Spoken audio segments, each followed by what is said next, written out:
Приветствую, друзья! Сегодня я предлагаю перейти к сегменту доступных стационарных ЦАПов и рассмотреть недавно вышедший SMSL SU6.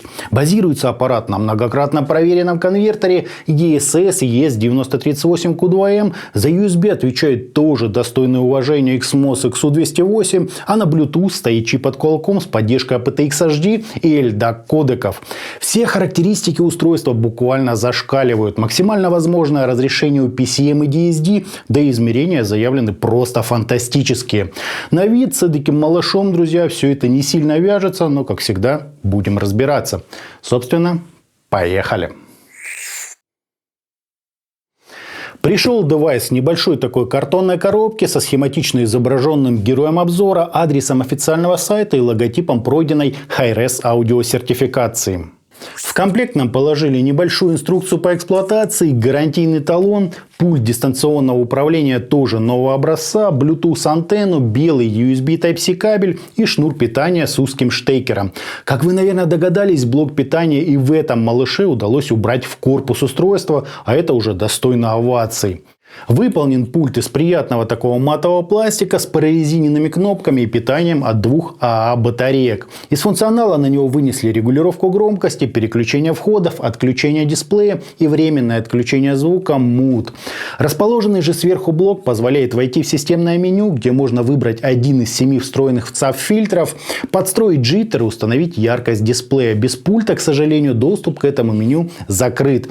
Хотя это из тех параметров, что вот один раз выставил и забыл.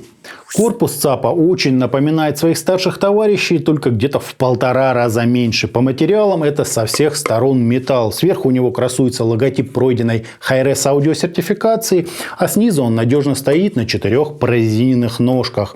Из входов нам доступен Bluetooth с aptX HD и LDAC кодеками, коаксиал, оптика и USB на Type-C разъеме. А на выходе исключительно RCA. Лицевая же часть здесь имеет довольно яркий дисплей и многофункциональную сенсорную кнопку. Короткое касание, которое переключает входы, а длительное отключает девайс.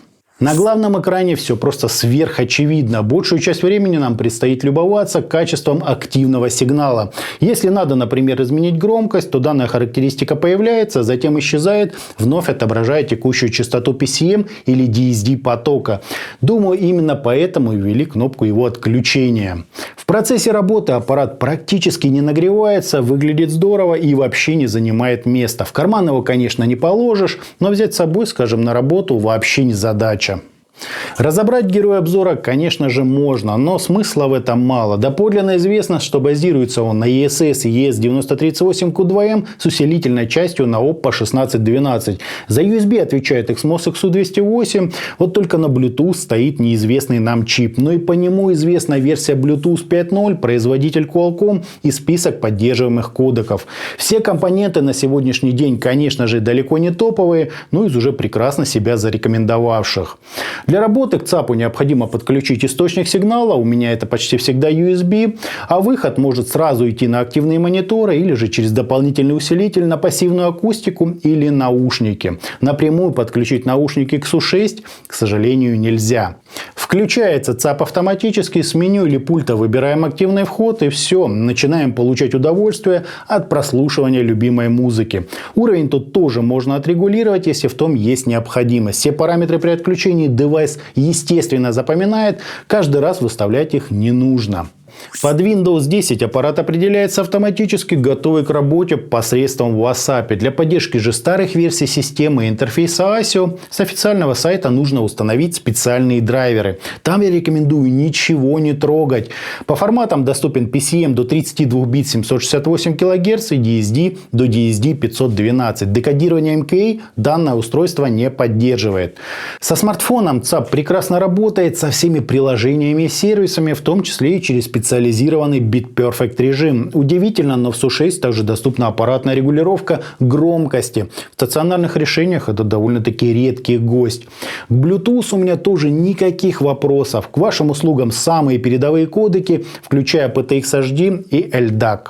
Все измерения снимал 24 бита 96 кГц на АЦП Divanday Cosmos. Как результат, все графы в положении отлично, кроме частотной характеристики, имеющей допустимое отклонение в 0,3 дБ на 20 кГц. В остальном же просто рекордно низкий уровень шума в минус 155 дБ, шикарный динамический диапазон и искажения ниже уровня минус 125 дБ, причем как интермодуляционные, так и гармонические. Последние в процентном соотношении составляют 0,00011, ровно как было указано на инструкции по эксплуатации. Практически идеальные измерения, совсем как в топовых устройствах от достойных уважения брендов. Звучание ЦАПа, конечно, сильно будет зависеть от вашего усилителя, но общие черты в нем все равно прослеживаются. Так, подключив его к гораздо более дорогому усилителю SMSL HO200 и к специально созданному к нему в пару SH6, я получил характер, находящийся где-то по центру между тем, что делают в своих старших устройствах SMSL и топпинг. То есть, та глубина и пространство сцены, что мы слышали в SU-8S и DO200, здесь также присутствуют, но куда слабее выражены. И если на дорогом усилителе звук получился объемным и максимально естественным, то SH6 с такими возможностями, увы, не обладает. Отчего сцена сужается в глубину и все звучит, как говорится, на свои деньги. Следовательно, подбирая к этому малышу усилительную часть, здравая идея будет не экономить. В то же время этот несильный уход в прорисовку пространства немного приближает нас к тому, как обычно готовит свой звук компания Topping, то есть с уклоном в четкость, техничность и огромное внимание к нюансам. Так вот, в SU-6 все это тоже имеется, а значит, мы получаем эдакий гибрид из двух подходов, который способен удовлетворить значительно больший спектр вкусовых предпочтений, так как здесь и объем с правильной массой, прорисовкой сцены в глубину и довольно подробная передача музыкального полотна. Нет, это далеко не убийца титанов, но что-то в этом все-таки есть. Звук на слух очень приятный, бас четкий, глубокий, серединка естественная, чуть подсушенная, но в меру массивная и выразительная, с прекрасной передачей даже мелких оттенков звукоизвлечения. На высоких частотах массы кажется чуть меньше, но простираются они достаточно широко и слушаются комфортно. По стилистике каких-либо значительных ограничений я здесь не вижу. Модель неплохо рисует, как хороший такой оркестр, старый добрый рок или блюз, так и практически любую электронику и металл. Ждать, конечно, кристальной прозрачности или тотального погружения здесь бессмысленно, но как для своего ценника, да с хорошим усилителем, устройство реально способно вас удивить. Возвращаясь к специально созданному герою обзора в пару SH6, звук приобретает более собранный характер, чуть усиливается общая резкость, но в то же время само звучание становится проще. Сильно придираться к нему, естественно, глупо, но делать связку из данных устройств целесообразно только с учетом компактных габаритов, раздельного питания и возможности за недорого получить мощность в 1300 мВт на 32 Ома нагрузки. В остальном же сам ЦАП заслуживает куда более качественного усиления. Подводя итоги, стационарный ЦАП SMSL SU-6 меня просто поразил своими буквально микроскопическими габаритами, причем блок питания тоже умудрились впихнуть в этот крошечный корпус. По замерам, характеристикам и непосредственно элементной базе все просто на высочайшем уровне. Технический аппарат без сомнения прекрасен. Даже не поскупились добавить сюда Bluetooth чип с поддержкой aptX HD и LDAC кодеков, и пульт положили как у топов. Из минусов тут нет поддержки MQA и балансных выходов. Впрочем, таких изысков от фирменного ЦАПа за $150 никто и не ждет. По звуку SU-6 лично меня очень порадовал. Это далеко не тот тонкий резкий звук, что мы обычно встречаем у конкурентов. Герой же обзора наделен собственной массой, способной передать объем и глубину сцены, а также достойно прорисовать все необходимые нюансы. После различных дорогих моделей звучит он, конечно, не так эффектно, однако на свои деньги уровень его заложили отменный. Главное, подберите к нему хороший усилитель и приличную акустику. Соло его вполне могу рекомендовать.